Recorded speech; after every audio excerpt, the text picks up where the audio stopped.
Question from non-Muslim brother on the slip is Christopher Lobo asks, how can you prove that 9/11 was an inside job?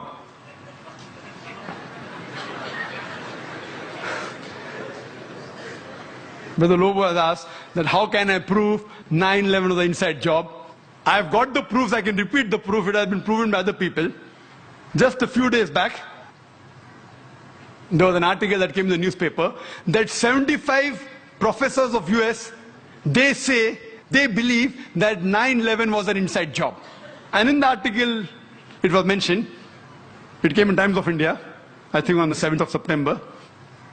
It says that 75 professors and scientists belonging to different universities from different parts of US, they believe that 9/11 was inside job. And they say that there were some politicians in White House who have engineered the destruction of the Twin Towers.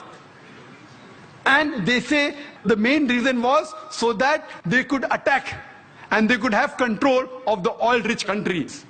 Open secret, I told you. One of the professors by the name of Steve Jones, he says that we do not believe that 19 hijackers and a few men in the cave in Afghanistan could have done such a professional job alone. They could not have done it. We don't believe.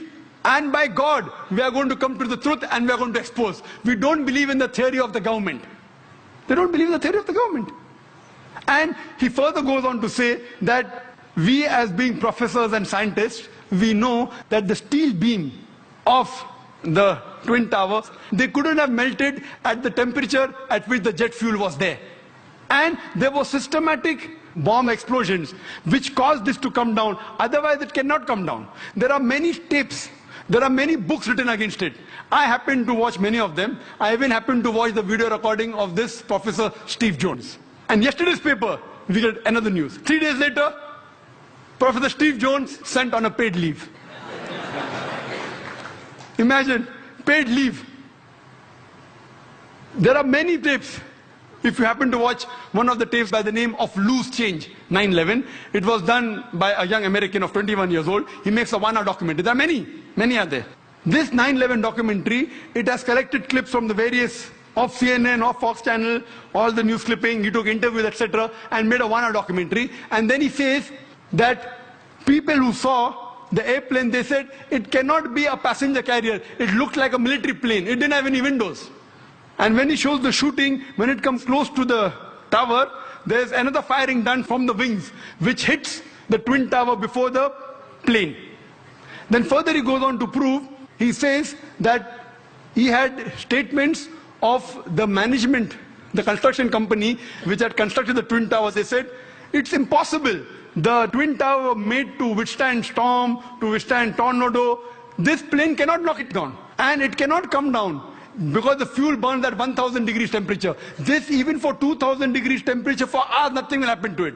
10 days later, he changes the statement and said, no, it's possible. Jet fuel can cause damage to the beams. Another professor who gave the statement, he didn't withdraw his statement back, so he was sacked. Furthermore, what they did, that in the documentary they show that when the Twin Towers came down, like how you willfully get down any building. And he gave statistics that many buildings in New York, tall skyscrapers, 40 floors, 60 floors, they caught fire for many hours, but none of them came down. It is the first building in the history of USA. It has come down that way. And he showed photographs that when building is deliberately brought down, how do they get down by the explosion? The same way it came down. There was systematic bomb blast. And people who went to rescue, whether it be the firemen, they were interviewed, they said that we were thinking that someone up was pressing the bomb button. And the bombs were going out, boom, boom, boom. So how the Twin Towers come down? They have given proof. Furthermore, they say that all the proofs given by the government, they analyze. They said 19 hijackers, some of them, they were trained as flying off the plane. They went to the university and they interviewed the professors. Do you think that this person can do such an act? Impossible. The way the plane took a turn, and I have personally spoken to senior pilots who have flown big Boeings and Airbuses for several years. They said it's impossible to take such a turn. And imagine just a new person of few hundred of us takes a turn. What the experts say, it has to be a military plane. Furthermore, information given by the government, phone calls were there. Phone calls. Phone call said that they said the passengers in the plane, they claimed that they were hijacked. One of the phone calls was by a flight attendant. She says that buildings, water, my God, my God. She's been flying for 12 years. Hasn't seen buildings in New York. Another person, he says, Mom, this is Mark Bingham. Mom, can you hear me? We are being hijacked. Do you believe? The question to be asked, if I'm going to speak to my mom, I will say Zakir. I'll not say I'm Zakir Naik speaking. He said I'm Mark Bingham. Mom, I'm Mark Bingham. If Mark has to speak to the mom, he will say I'm Mark. He will not say I'm Mark Bingham. He gives systematic proofs. Do you speak to your mother telling your surname? So all the proofs, all the phones were taped down, and then he did a survey that can the mobile phone work at 32,000 feet. When a survey was done at 4,000 feet, the chances of mobile working is 0.4%. At 8,000 feet, it is 0.1%. And 32,000 feet, it is 0.006%. 0.006. There's no chance. And the documentary says that today, USA is spending millions of dollars to reach mobile at that height. In 2001, they did it. Then there are many documentaries. Then the documentary says that there are black boxes. Every plane has got 2 black boxes. And the black boxes can withstand a temperature of 3,000 degrees centigrade for several hours. And in just 1,000 or 2,000 degrees, all the black boxes have been destroyed.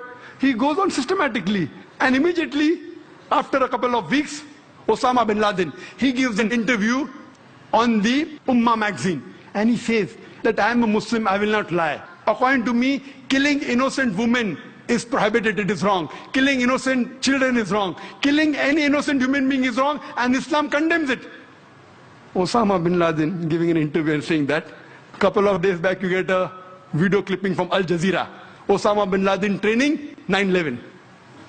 Because 75 professors say it's an inside job, now they manipulate, and after 5 years they're showing on the television. Why? So here we realize everything, it was inside job. And these 75 professors, they have promised, by God, we will come to the bottom of it. Regarding the second attack at Pentagon.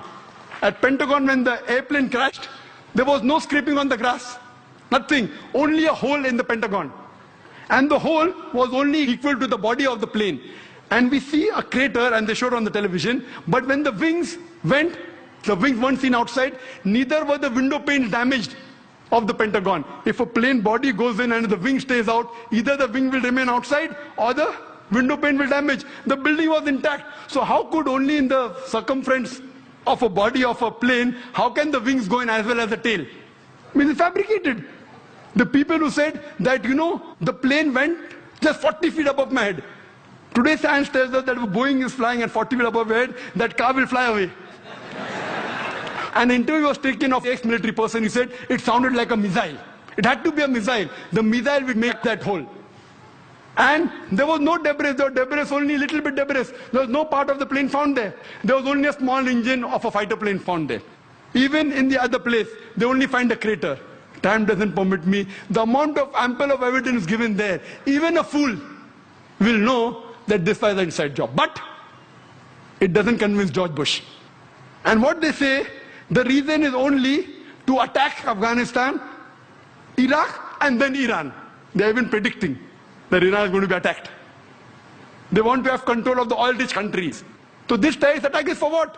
One is injustice. Second is for money, is for power.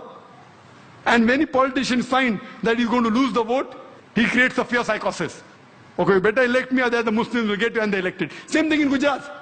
A fear psychosis was created. If you don't elect us, the Muslims will kill you, and the government came back in power.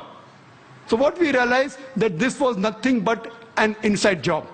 And there are several tapes, several VCDs available, 9/11, loose change, then Fahrenheit, many. And if you see all this, it is a blatant, open secret that this attack on the Twin Towers was done by George Bush himself.